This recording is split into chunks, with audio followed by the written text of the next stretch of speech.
Queridos padres de familia, queridos profesores, bienvenidos a la primera lección de neurociencias. ¿Qué son las neurociencias? Y en este tema vamos a trabajar muchísimas cosas. Una de ellas es la relación que existe o que ha existido entre la ciencia y la educación.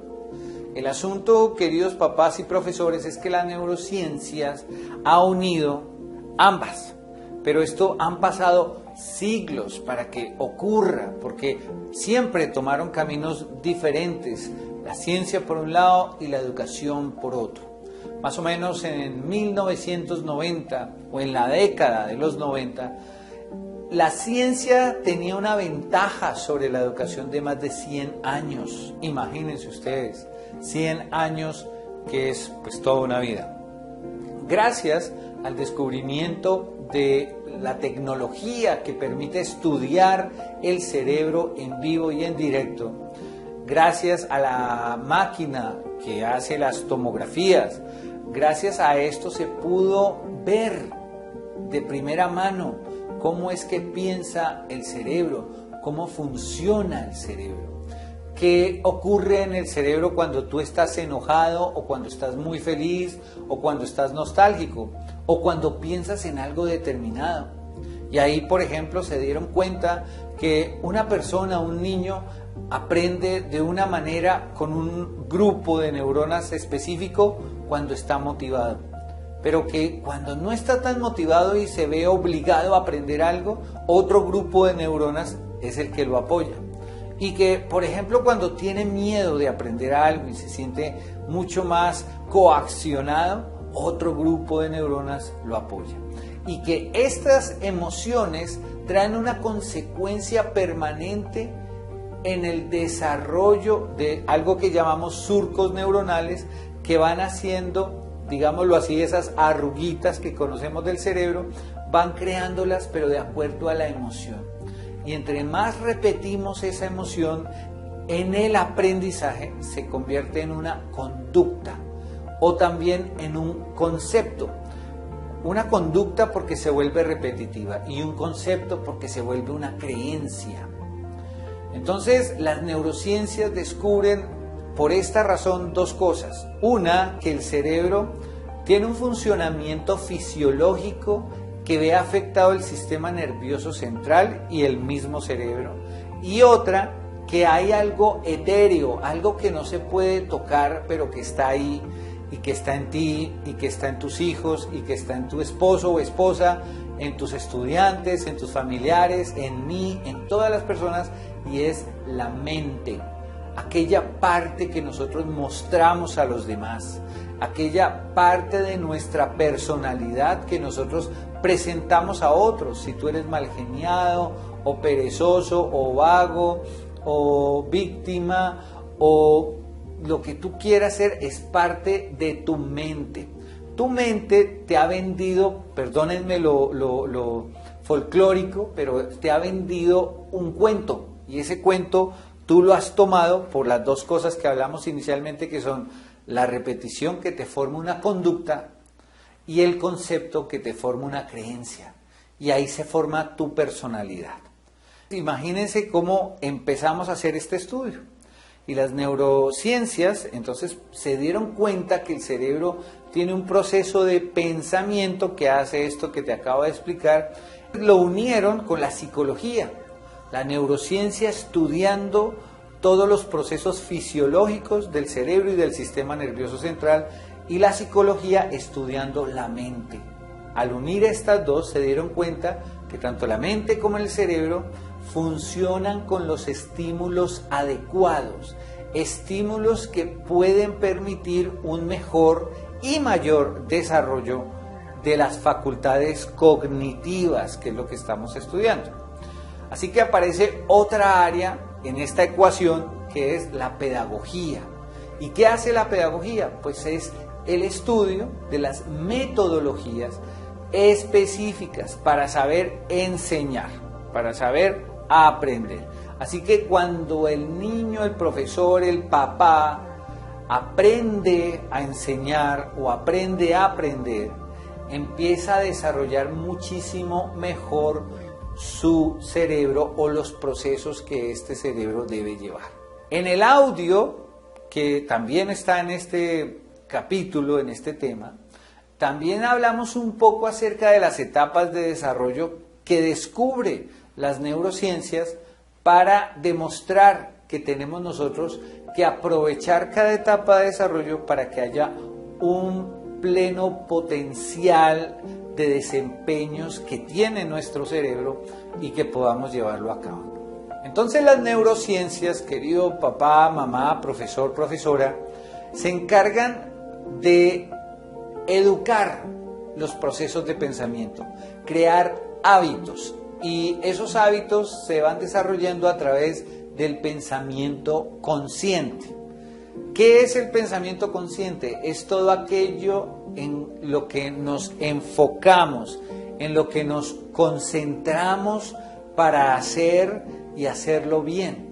Entonces, cuando tú tienes una adicción, como por ejemplo fumar trago, comer, no sé, alguna adicción que tú tengas, escuchar música, también hay adicciones de sentirnos solos, tristes, desesperados. Cuando creamos una adicción en nosotros, inmediatamente el cuerpo crea unas redes neuronales que se convierten en algo inconsciente. O sea que tú lo repites y lo repites y lo repites y se convierte en una conducta que ya tú no tienes que pensar, sino simplemente reaccionas.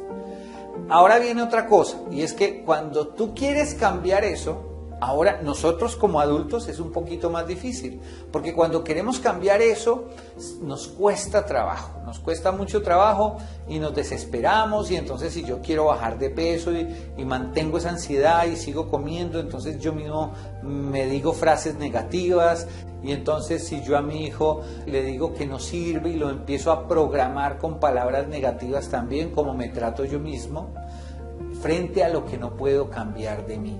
O empiezo a hablar mal de las situaciones que yo creo que no puedo cambiar, y empiezo a decir es que la vida es dura, es que la vida no sirve, es que usted tiene que buscar ser mejor, porque es que cuando se enfrente a la vida va a ser... Y entonces estamos creando pánico en nuestros hijos o en nuestros estudiantes, pero aunque la vida puede que sea dura, ocurre algo, y es que depende de lo que nosotros construyamos en nuestro inconsciente, y ese inconsciente es clave. Entonces la neurociencia que busca entrar a la mente de nuestro estudiante y crear unos patrones desde pequeño para que tenga unas actitudes correctas, para desarrollar su inteligencia emocional, para desarrollar su inteligencia social, para desarrollar su pensamiento, para que sea alguien consciente. Y esto es difícil. Esto no es para nada fácil, queridos papás, queridos profesores. Esto requiere de esfuerzo. Y este curso es para eso. Es para que tú empieces a transformar tu mente, para que tú empieces a ayudar a transformar la mente de tus hijos y de tus estudiantes, para que ellos empiecen a desarrollar todo lo que es necesario para hacer y construir un proyecto de vida. Entonces hablamos que el cerebro de cada persona es único e irrepetible, y al ser único e irrepetible pasa también que cada uno crea conexiones diferentes, y esas conexiones que son diferentes dan una identidad. Y la identidad es lo que hace que tú veas el mundo como lo estás viendo. En algunas otras ciencias lo llaman paradigma. Aquí yo te doy un ejemplo viejísimo, que es el hombre que va en su carro manejando, o la mujer manejando en un carro convertible rojo, deportivo, espectacular, hermoso, y va en ese carro a toda velocidad y disfruta el viaje que está haciendo. Cuando de pronto en una curva no muy lejana ve a otra persona que está como zigzagueando y le pita y él como que también le empieza a pitar porque como que lo va a sacar del camino, y lo pasa rozando, casi que lo estrella, y además de eso le grita cerdo, y el fulano está tan furioso que voltea a mirar y le grita vaca como para desahogarse. Pero resulta ser que al dar la vuelta a la curva se encuentra con un cerdo y se estrella. Lo que querían decirle era precisamente que ahí había un cerdo, no lo estaban ofendiendo. ¿Y qué pasa con esto? Lo que pasa con esto es que nosotros estamos acostumbrados a ser reactivos, a reaccionar frente a lo que nos pasa, a defendernos, no a pensar, a entender al otro, a darnos cuenta que cada uno tiene una historia, que cada uno es único e irrepetible y que lo que esa persona tiene me puede servir a mí. Y las neurociencias nos enseñan eso. Y las neurociencias nos enseñan todos los procesos y todo lo que tenemos que hacer para desarrollar mejor nuestra química en el cerebro. ¿Y qué es la química del cerebro? Pues sencillamente es todo lo que pensamos. El pensamiento no es tan etéreo, es todo lo que pensamos que se convierte en un estímulo para el cuerpo. Si yo todos los días me digo que estoy gordo, hay una química, el cual veremos más adelante en el módulo, y hasta la parte de tu cuerpo que tenga que ver con retener ese tejido adiposo, porque tú has dado la orden. Eso es lo que yo quiero enseñarte. Pero imagínate enseñar a nuestros hijos a que piensen positivo, a que no se den por vencidos, a que tengan disciplina para lograr el propósito de su vida, a que sean felices, que tengan una autoestima sana. Eso es lo que estamos buscando en este primer módulo.